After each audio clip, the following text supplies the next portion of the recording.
Baik, mari kita satu dalam doa. Bapa yang baik, Bapa yang penuh kasih, kembali kami datang kepadamu ya Bapa, anak-anakmu yang akan mendengarkan firman-Mu saat ini yang akan dibawakan oleh hamba-Mu, gembala kami, Bapak Pastor Paul Zhang. Ya Bapa, Engkau yang akan mengurapi beliau dan yang akan memberikan hikmat yang daripada Tuhan dalam pemberitaan firman-Mu saat ini. Kiranya Engkau juga akan memberkati para lektor serta kami, umat-Mu, yang akan mendengarkan firman-Mu saat ini, baik yang ada di Zoom dan yang di YouTube, serta yang akan mengikuti siaran ulang. Kami dimampukan, diberkati untuk mendengar dan mendapatkan rema, serta bisa menjadi pelaku firman-Mu ya Bapa.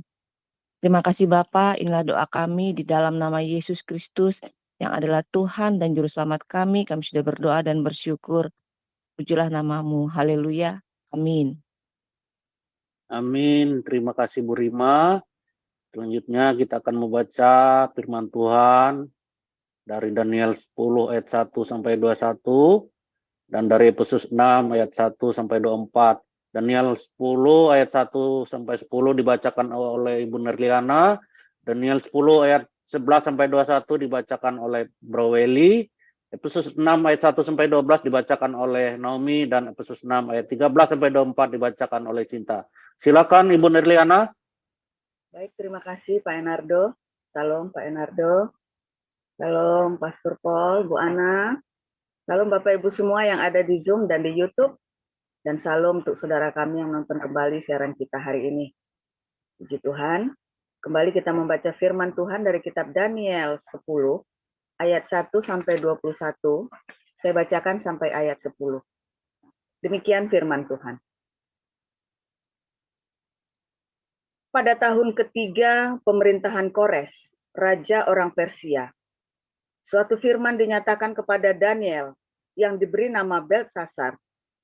Firman itu benar dan mengenai kesusahan yang besar. Maka dicamkannya lah firman itu dan diperhatikannya lah penglihatan itu.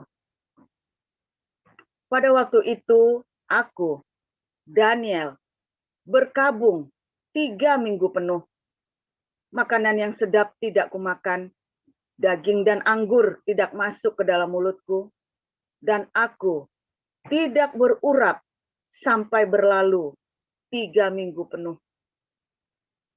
Pada hari ke-24 bulan pertama, ketika aku ada di tepi sungai besar, yakni sungai Tigris, kuangkat mukaku, lalu kulihat tampak seorang yang berpakaian kain lenan dan berikat pinggang emas dari Ufas.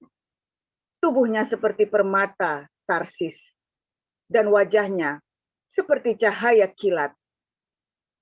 Matanya seperti suluh yang menyala-nyala, lengan dan kakinya seperti kilau tembaga yang digilap, dan suara ucapannya seperti gaduh orang banyak. Hanya aku, Daniel, melihat penglihatan itu, tetapi orang-orang yang bersama-sama dengan aku tidak melihatnya. Tetapi mereka ditimpa oleh ketakutan yang besar, sehingga mereka lari bersembunyi. Demikianlah aku tinggal seorang diri. Ketika aku melihat penglihatan yang besar itu, hilanglah kekuatanku. Aku menjadi pucat sama sekali, dan tidak ada lagi kekuatan padaku. Lalu kudengar suara ucapannya.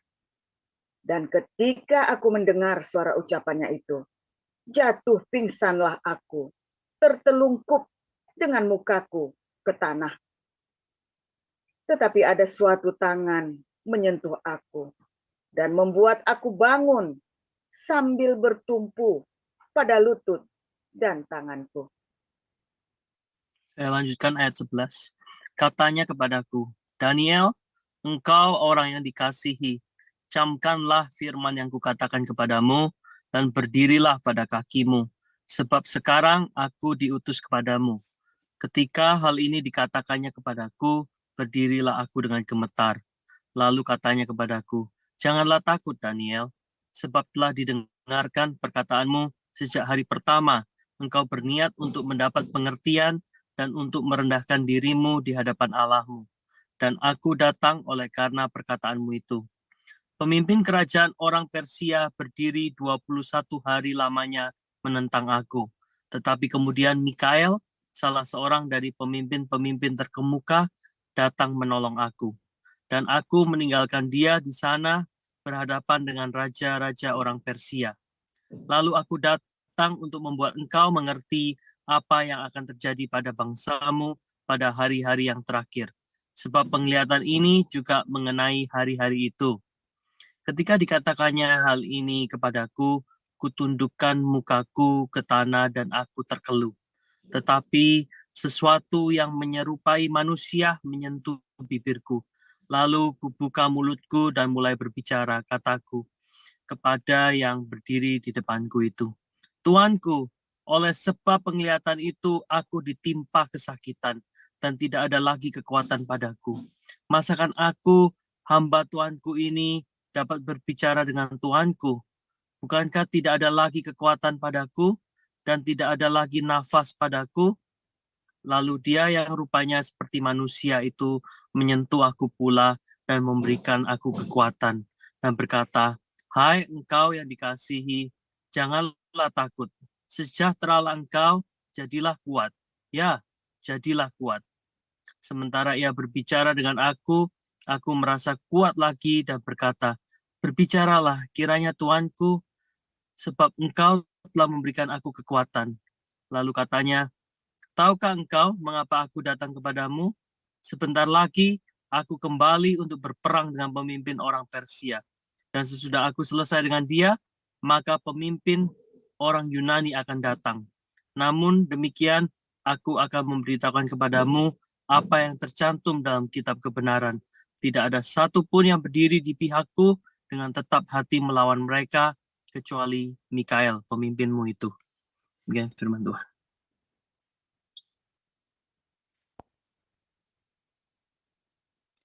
Lanjut langsung.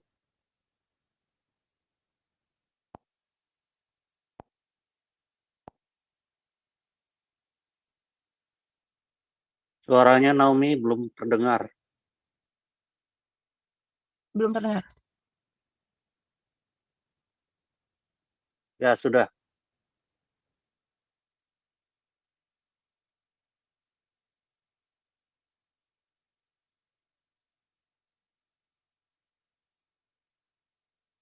Sekarang Silakan terdengar, Kami. Pak? Ya, sudah. Kedengeran. Efesus 6 ayat 1-13. Hai anak-anak, taatilah orang tuamu di dalam Tuhan, karena haruslah demikian. Hormatilah ayahmu dan ibumu. Ini adalah suatu perintah yang penting, seperti yang nyata dari janji ini, supaya kamu berbahagia dan panjang umurmu di bumi. Dan kamu, bapak-bapak, janganlah bangkitkan amarah di dalam hati anak-anakmu, tetapi didiklah mereka di dalam ajaran dan nasihat Tuhan. Hai hamba-hamba, taatilah Tuhanmu yang di dunia dengan takut dan gentar, dan dengan tulus hati, sama seperti kamu taat kepada Kristus. Jangan hanya di hadapan mereka saja untuk menyenangkan hati orang, tetapi sebagai hamba-hamba Kristus yang dengan segenap hati melakukan kehendak Allah, dan yang dengan rela menjalankan pelayanannya seperti orang-orang yang melayani Tuhan dan bukan manusia. Kamu tahu bahwa setiap orang, baik hamba maupun orang merdeka, kalau ia telah berbuat sesuatu yang baik, ia akan menerima balasannya dari Tuhan.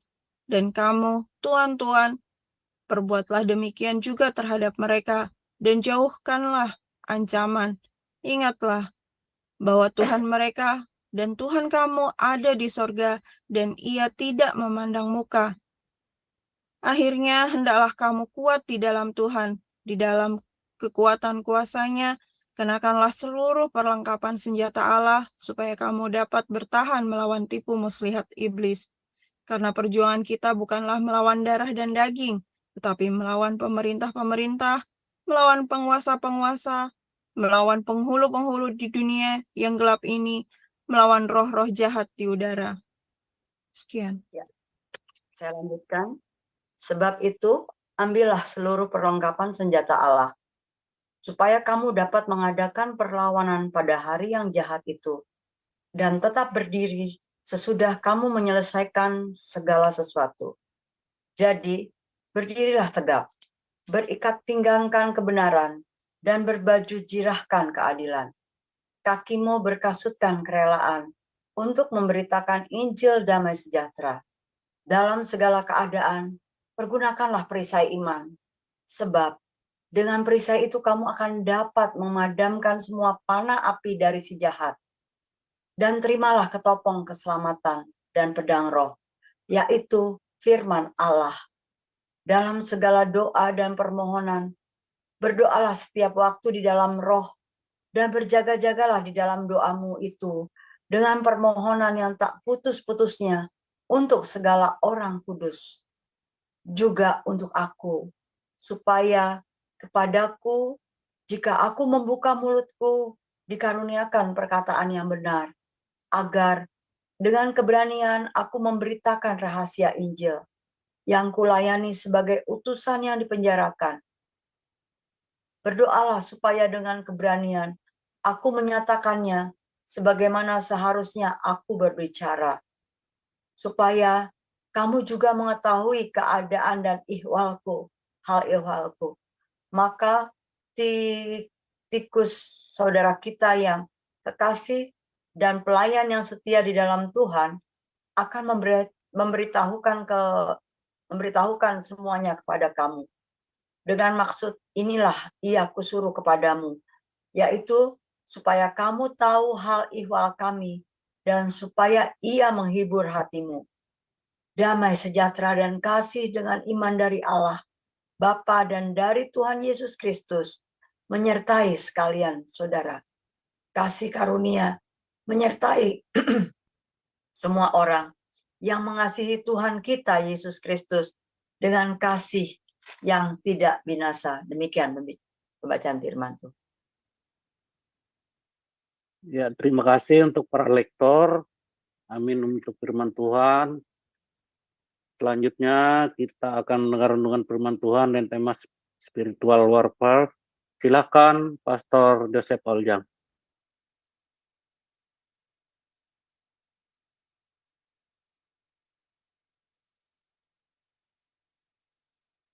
Silakan Pastor. Ya, tolong tampilkan. Jadi Daniel 10 ayat yang ada Yunani tadi ya. Daniel 10 ayat ke 20.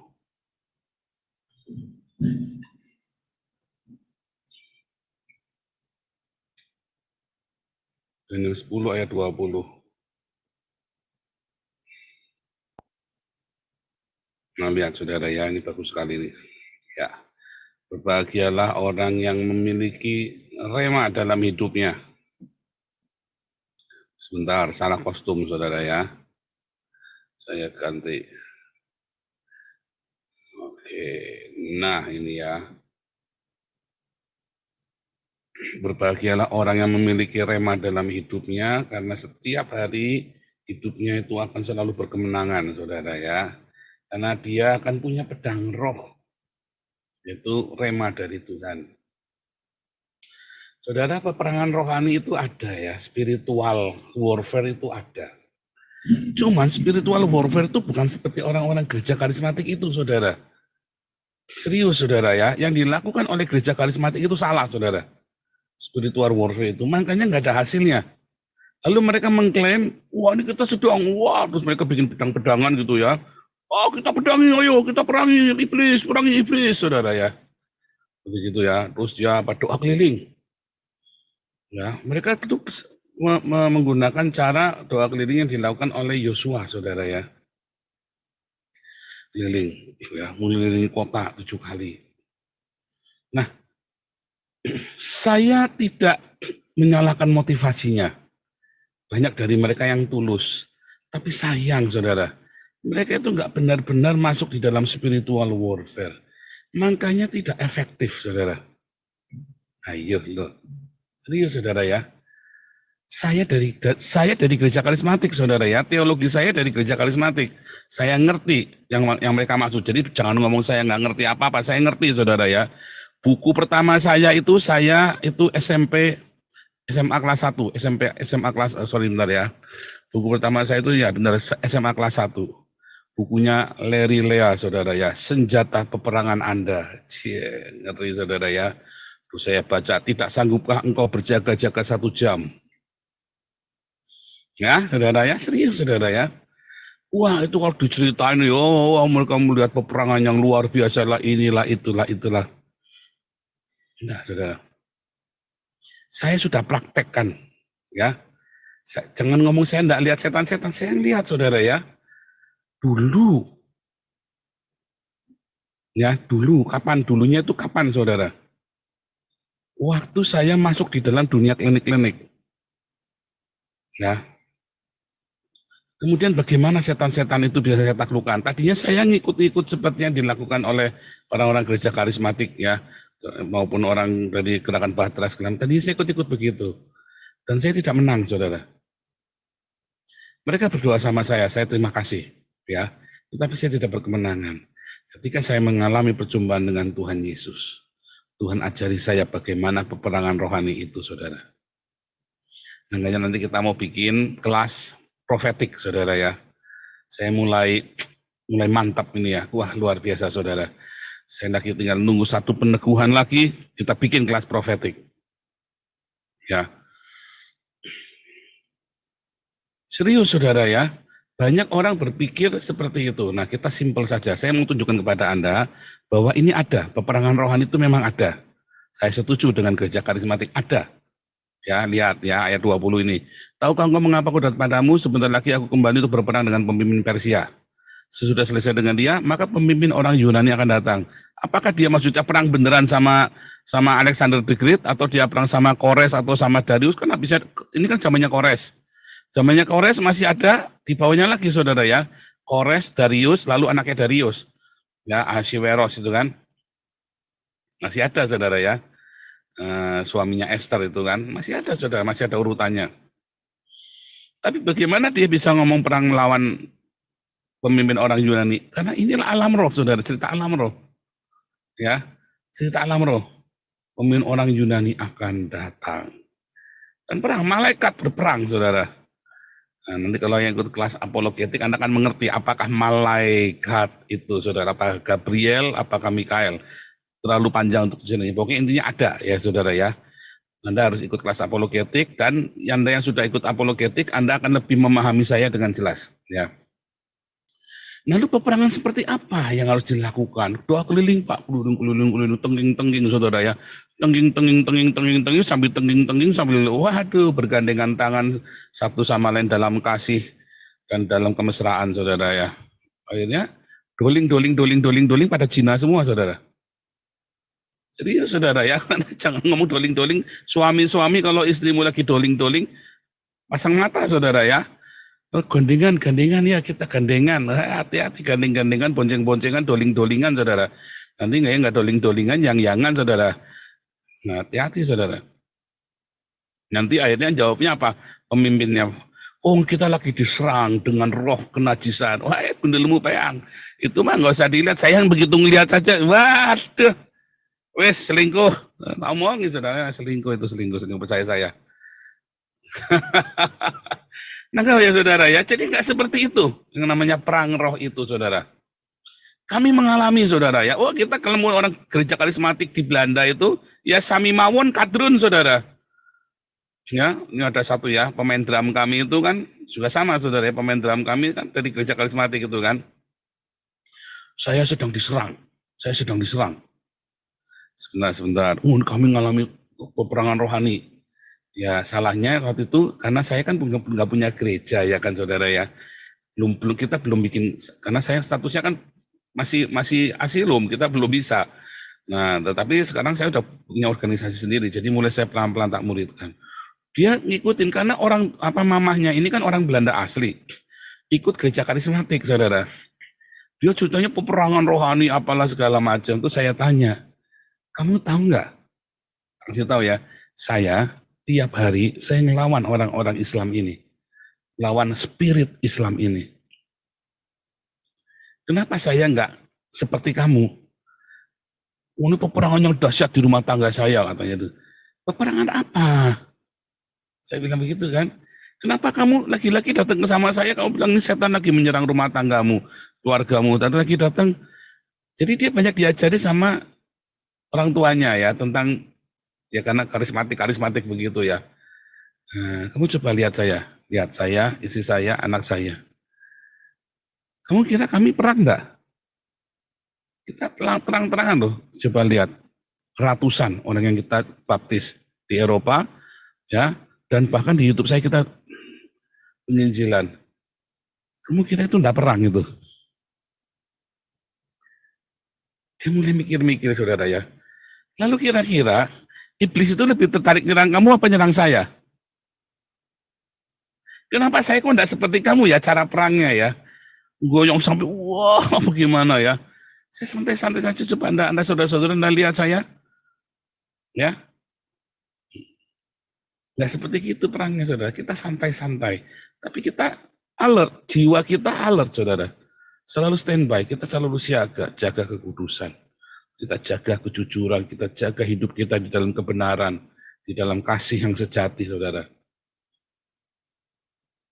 Ya, dulu kan kita sudah belajar, sekarang balik ke Efesus 6, tadi mulai ayat yang ke-12 tadi, Pak Yuda. Efesus 6 ayat.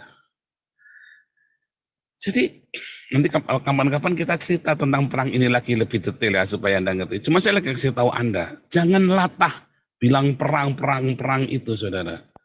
Memang ada, ya ada kuasa-kuasa, ya setan, roh-roh jahat. Nah, Anda kudu ikut kelas apologetik supaya ngerti dengan paham, dengan lebih jelas. Tetapi saya lagi cerita ini yang secara umum supaya Anda, saya berusaha, ini pokoknya secara umum, ya.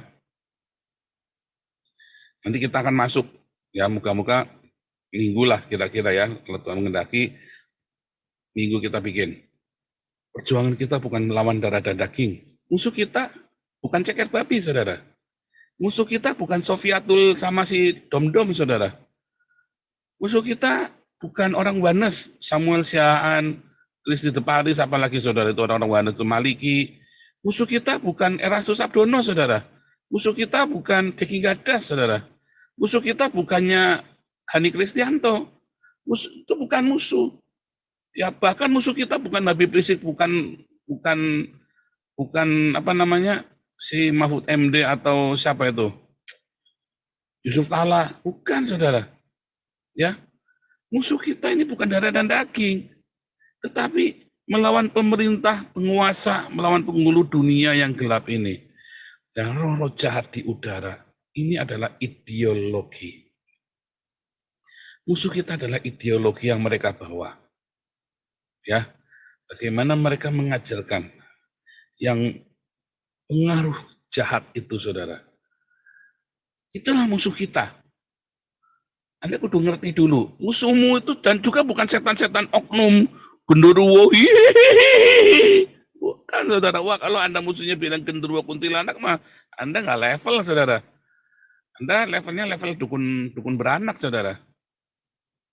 Ya, kayak Tony Daud itu levelnya level dukun beranak, saudara. Anda masih musuhan sama begituan. Nggak heran, saudara. Mereka cuma bolak-balik ya muter-muter di situ. Ya, musuhmu adalah sebuah ideologi yang ada di dalam kepalanya orang itu. Ya, kita kudu ngerti dulu. Satu, ada peperangan rohani. Tapi kedua, Anda harus ngerti. Inilah ideologi ini yang menjadi musuhmu. Maksudnya ideologi itu ya sesuatu roh, itu pengaruh, penghulu dunia yang gelap, penguasa, pemerintah, ya yang bisa merintahkan kamu sehingga kamu melakukan sesuatu yang tidak masuk akal, melakukan sesuatu yang bertentangan dengan kehendak surga, karena dia bisa perintahkan kamu. Kayak Mamon itu kan bisa perintahkan kamu untuk mengkhianati saudaramu kan. Gara-gara Mamon kan ceker babi, sang debitur, sama si Dom-Dom itu, Trinitas Mahadonasi itu kan, terus kemudian maki-maki kita. musuhin kita kan, gara-gara mamon kan. Mau minta duit kita gagal, tiba-tiba mereka cinta jadi benci kan, saudara. Ya kan, tiga-tiganya kan cinta jadi benci itu, gara-gara donasi, saudara. Itu musuh kita, saudara. Kenapa ya orang ini bisa merintah mereka jadi begitu ya? Cinta akan uang, kenapa ya bisa ujuk-ujuk begitu ya? Bisa melawan kita, bisa tiba-tiba seakan kita bongkar aibnya. Kenapa bisa seperti itu? Itulah yang kita musuhi, saudara. Itulah yang kita lawan. Apalagi orang-orang kayak Ma'ruf Amin, Yusuf Kala yang ingin mendirikan khilafah. Itulah musuh kita, bukan orangnya. Tetapi ide ini, saudara, ide ini yang bisa memerintah mereka untuk menutupin gereja, untuk menghentikan ibadah, untuk mempersekusi orang Kristen, untuk bakar gereja, untuk merobohin gereja. Ide ini, saudara, itulah lawanmu, saudara. Ide untuk yang bisa memerintah mereka sehingga mereka kayak dicukuk, profesor pun jadi oon, saudara. Gara-gara agama. Nah, itulah penguasa penghulu dunia, orang jahat. Ideologi-ideologi. Dari mana orang bisa tahu ada cerita Sang Kuryang, rohnya percabulan di Bandung, spiritnya, nggak ada roh cabul ya. Tapi kita lagi cerita, apa yang menguasai di Bandung? Karena mereka percaya legenda Sang Kuryang, mereka terobsesi, berondong sama tante-tante, saudara, sama mamahnya sendiri. Ya kan? Dari mana kamu bisa cerita tentang Prambanan? Bagaimana kita bisa cerita tentang Ratu Selatan, Wiro Kidul? Itu kan sebuah ideologi, sebuah legenda yang dihidupi. Karena diimani, maka dikasih makan. Roh-roh itu jadi hidup, saudara. Kamu mengimani, bahkan kamu melakukan ritual-ritual itu. Makin hidup, saudara. Makin hidup ritual-ritual itu. Ya, itulah penguasa-penguasanya. Kalau yang tadi hanya cecurut-cecurutnya, saudara. Lalu dia bekerja di dalam hidup setiap orang. Menguasai setiap orang. Itulah, saudara, itu yang Anda lawan. Ideologi yang Anda patahkan. Makanya Anda tidak akan bisa peperangan kayak di Eropa ini, Anda peperangan tenging-tenging, Anda mau perangi apa? Anda ngerti nggak mau ditenging apanya? Mereka nggak percaya setan-setanan, saudara. Percaya setan genderuwo, kuntilanak. Nggak percaya mereka, saudara. Oh, kita kalah karena rohnya terlalu kuat. Masa katanya Yesus di dalammu lebih besar daripada roh yang ada di dalam dunia ini, kok kalah? Nah, karena kamu salah meninju. Kamu berlari tanpa arah. Misalnya, ya contoh nih, kalian masih sering bilang Kedar Nebayot, aku perangi roh Kedar Nebayot. Makanya Anda tidak pernah menangkan jiwa, karena Anda peranginya roh Kedar Nebayot. Kedar Nebayotnya plonga-plongo. Wah, aku ditempelengin terus. Itu kan sudah 2.700 tahun yang lalu saya sudah nyerah. Udah dong, masa saya ditempelengin terus Kedar Nebayotnya ini kan. Kedar Nebayot ini tahun 700 sebelum Masehi udah kelar, saudara. Mengapa saya bisa memenangkan jiwa lebih banyak daripada KC, daripada Saifuddin, daripada Sofiato, daripada Bambang Nursena? Karena saya tidak memerangi Kedar Nebayot, saya memerangi roh Babel, spirit Babel, saudara. Saya tidak memukul asal memukul, saya tidak berlari tanpa tujuan, saya tahu apa yang saya perangi. Anda tahu nggak apa yang Anda perangi? Nah, Anda harus mengerti, saudara. Mengapa di tempat ini kita menangkan jiwa banyak sekali? Karena kita tahu apa yang kita perangi. Coba Anda lihat, apakah kita tengang-tengang di sini, saudara? Saya ngajari Anda tengang-tenging, Bu Vivin, Pak Alek, apa saya ajari tengang-tenging, doling. Apa saya ajari, saudara? Anda tahu para diaken ini? Anda diaken-diaken di sini ya, yang diaken-diaken yang ikut embun pagi. Kamu tahu nggak kamu lagi ngapain tiap malam bagi-bagi makanan? Kamu lagi doling itu. Kamu sedang doling, sedang doa keliling. Kamu ketika membagi berkat, mengabarkan kabar sukacita, mengklaim setiap tanah yang kamu injak itu, saudara. Sayang sekali, kamu melakukannya dengan serampangan. Bahkan beberapa saya dengar ada yang nggak pas cara melakukannya. Ya. Dari situlah Makanya akhirnya kalian tidak diberkati. Kalau kalian melakukan dengan benar, ya, Bu Linda, Surabaya, diberkati saudara. Kalau kamu ikuti diakonia dengan benar, Bu Linda Surabaya gabung dengan kita dalam kondisi habis-habisan saudara. Ya lakukan dengan benar. Dulu sampai gegeran sama kapal oleng itu Bu Linda saudara ya. Sama siapa tuh ya? Terus akhirnya diputuskan, akhirnya nyaris mau diputus itu Bu Linda itu sama ya. Saya masuk karena akhirnya sudah dapat jalan tengah, sudah saya tinggal. Tapi saya ngasih tahu jalan terus, pokoknya harus jalan terus. Kita nggak mecat orang kecuali dia kriminal. Gara-gara masalah sepele saudara. Ya, gara-gara Bu Linda ini terlalu pintar. Terlalu pintar. Simpel sekali karena kepintaran. Ya, SOP-nya tidak karena SOP-nya nggak ada. Ya dia lakukan yang tidak ada di SOP kan. Nggak melanggar. Ya, ya, tapi kan yang lain pada cemburu, pada komplain. Nah, tapi dia jujur, saudara. Hari ini dia diberkati Tuhan luar biasa, Bu Linda ini. Masih tetap berdiakonia dengan kita. Ya, saudara ya.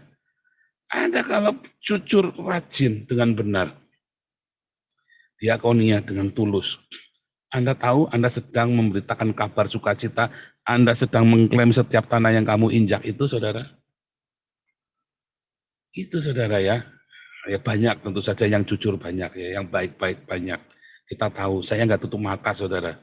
Ya cuma saya tak kasih contoh ini yang ekstrim. Kondisinya dari habis-habisan sampai jadi beneran, sampai anaknya dua-duanya sekarang sekolah di luar negeri semua saudara.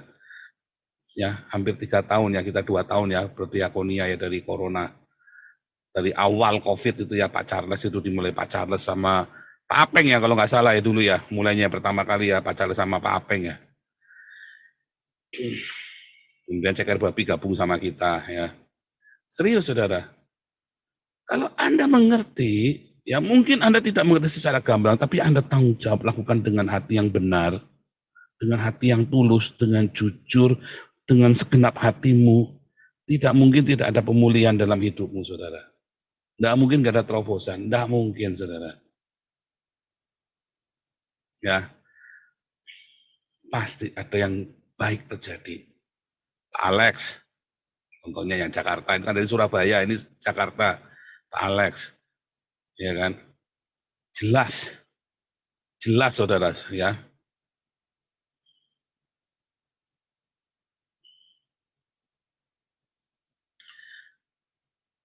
Kalau jelas semuanya ya saudara ya, maka selalu ada terobosan dalam hidupmu. Lakukan dengan segenap hati.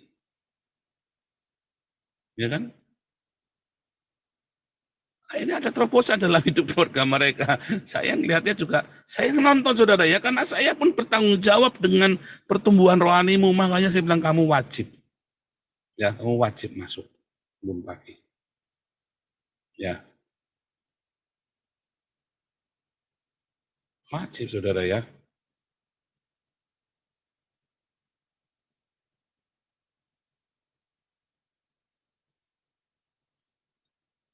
Setiap tempat yang kamu injak akan menjadi milikmu. Tapi kalau kamu melakukannya dengan benar, karena diaken-diaken ini bagi-bagi makanan, itulah doa keliling kita. Makanya lihat ya, kita menuai banyak sekali jiwa-jiwa. Bukan tengkang-tengking sambil jalan, sambil tengging-tengging. Enggak begitu saudara ya. Bahkan Yosua pun dia kelilingin itu kota Yeriko, ya dia nggak tengging-tengging, diem saudara. Nggak banyak mulut. Ya kan? Karena kita balik-balik sampai tengging-tengging. Sikarabaraba, syangkarabaraba. Ada nggak hasilnya saya mau nanya? Nggak ada. Kenapa kita ada hasilnya? Kenapa mereka nggak ada hasilnya? Gereja itu yang suka doling-doling itu ya. Kenapa mereka nggak ada hasilnya? Kenapa kita ada hasilnya? Nah, Anda kan kudu belajar. Yang sedang saya lakukan, bukannya kita cuman wow. Enggak, kita ada tujuannya, kita ada maunya, kita ada arahnya, saudara. Kita sedang melakukan peperangan rohani. Makanya saya bilang hidup kudus, hidup kudus, hidup kudus. Mengalah, cinta. Ya, pengampunan. Ya. Itu saudara ya, itu penting. Nah, kemudian tentu ya kemarin sudah diajari ya penangkapan cepat di bawah penangkapan senjata Allah dulu itu tadi, penangkapan senjata Allah. Kenakanlah, ambillah seluruh perlengkapan Allah, ayat 14 coba. Ini buat singkat ya. Dulu kita udah pernah bahas ini ya, Efesus 6 ayat 14 ini ya. Lihat ya. Jadi berikat pinggangan kebenaran ya. Berikat pinggangkan kebenaran. Ya. Dan berbaju sirahkan keadilan, aletheia dan dikaiosune, saudara. Aletheia ya, ketulusan hati, dan dikaiosune, sedekah. Ya. Kakimu berkasukan kerelaan, marturia. Marturia damai sejahtera. Ya, jangan kamu cerita-cerita marturia, saya lagi marturia Trinitas, oneness, Unitarian, sambil maki-maki orang, saudara kamu, sesaudaramu sendiri dibidah-bidahin, padahal kamu tidak ada hasilnya. Sementara kita berbuah. Orang yang lagi berbuah dimaki-maki, dicaci maki, orang yang nggak ada buahnya dipuji-puji. Saya nggak ngerti. Saya benar-benar nggak ngerti itu, saudara, sama kalian, cara berpikirnya kalian, para bidah ini. Dalam segala keadaan menggunakan perisai iman. Ya, dengan perisai itu kamu dapat memadamkan semua panah api dari jahat. Kalau lagi digelendengin orang, percaya saja. Ya, Bu Vivin belajar kamu sama Bu Vivin sama Pak Alek itu loh. Fitnahnya itu bolak-balik, saudara. Mereka tenang. Pertama ya panik mereka kaget, saya orang kerja difitnah korup ini segala macam kurang ajar. Ya pertama ya kaget. Tapi lama-lama akhirnya mereka biasa, wis. Pokoknya saya jalan terus. Jalan berbuah, saudara. Damar Kasih itu buahnya organisasi yang relatif paling terakhir, tapi buahnya jelas, saudara. Paling terakhir, ya kan? Karena punya perisai iman memadamkan panah api. Siapa sih jahat ini? Siapakah panah api ini, saudara? Ya fitnahan-fitnahan, gelendengan-gelendengan, ya kan? Omongan-omongan yang enggak benar. Ada iman di situ, saudara. Pokoknya saya jalan, yang saya lakukan dengan iman. Saya enggak ngurusin kerjaan orang lain. Ingat agama Kain dan Habel. Kenapa si Kain ngurusi Habel? Karena dia enggak punya iman. Mereka jalan, pokoknya saya ngurusi kerjaan saya dengan segenap hati buat Tuhan. Berbuah. Simpel. 5 ketopong keselamatan. Ya kan? Ada ketopong keselamatan. Karena mereka berjalan bersama Yesus, tentu saja ada keselamatan. Dia hidup dengan keselamatan yang dari Yesus. Bukan dengan kekuatannya sendiri, udah pasrah. Maunya mah mereka dari dulu mundur, saudara. Serius tanya mereka kalau tidak percaya. Pengennya mereka sudah mundur dari lama saya tahan, saudara. Sudah saya tak jadi peserta saja, saya tetap tidak akan meninggal komunitas, saya tak aktif nyumbang-nyumbang saja. Jangan. Sudah maju, jangan mundur, saya bilang. Ya kan? Ya, pokoknya hidup dalam ketopong keselamatan, saudara. Keselamatan dari Tuhan. Dan pedang roh yaitu rema. Harus punya rema.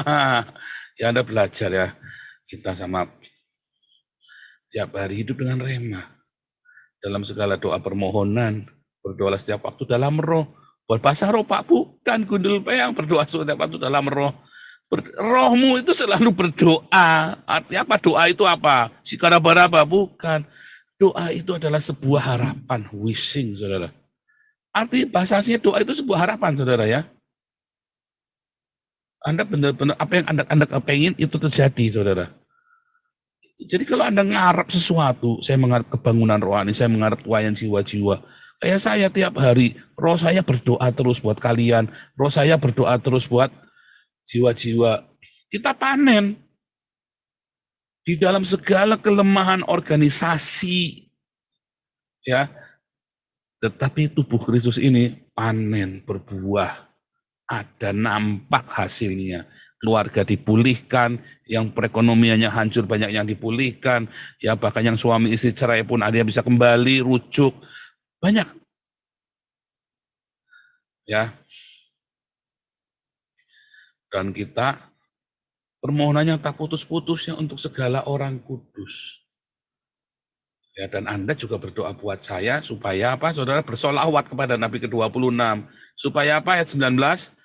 Ya, supaya ketika aku membuka mulutku, gundulmu peang. Ah, itu dikaruniakan perkataan yang benar, bukan cuma sekedar gundul peang. Ya, walaupun saya ngomong gundulmu peang, saya bilang begitu, tapi ini benar mengerti, jeder. Anda nanti akan tahu ya di dalam 2 Korintus 10 ya. 2 Korintus 4, kubu-kubu, mematahkan, merubuhkan kubu-kubu. Wah, itu nanti panjang lagi ya, itu nanti di kelas profetik lebih dalam lagi. Tapi itulah peperangan rohani, saudara. Bagaimana kita harus selalu punya, tadi balik lagi ya, harus punya apa saudara, aletheia, ketulusan hati. Kamu harus punya selalu di kayu sunai, sedekah. Kamu harus bermarturia. Ya, hidupmu bermarturia, perkataanmu marturia, hidupmu marturia. Bagi sesamamu, terutama bagi keluargamu, kamu jadi marturia. Makanya ayat sebelumnya, kalau Anda dilihat Efesus 6 itu, ayat 1-9 itu, taatilah orang tuamu, hormatilah orang tuamu, ya. Penting saudara ya, hai orang tua, bapak-bapak, jangan bangkitkan amarah di hati anakmu. Itu peperangan rohani saudara. Ketika kamu mengalami goncangan, tiba-tiba anakmu memberontak. Ada sebabnya. Itu peperangan rohani saudara. Makanya tadi diajarin, supaya anak-anak kamu bisa tetap hormat, kamu harus tetap punya rema. Ya, bapak-bapak, ya, suami istri, majikan sama karyawan, ya jangan gampang kehasut orang.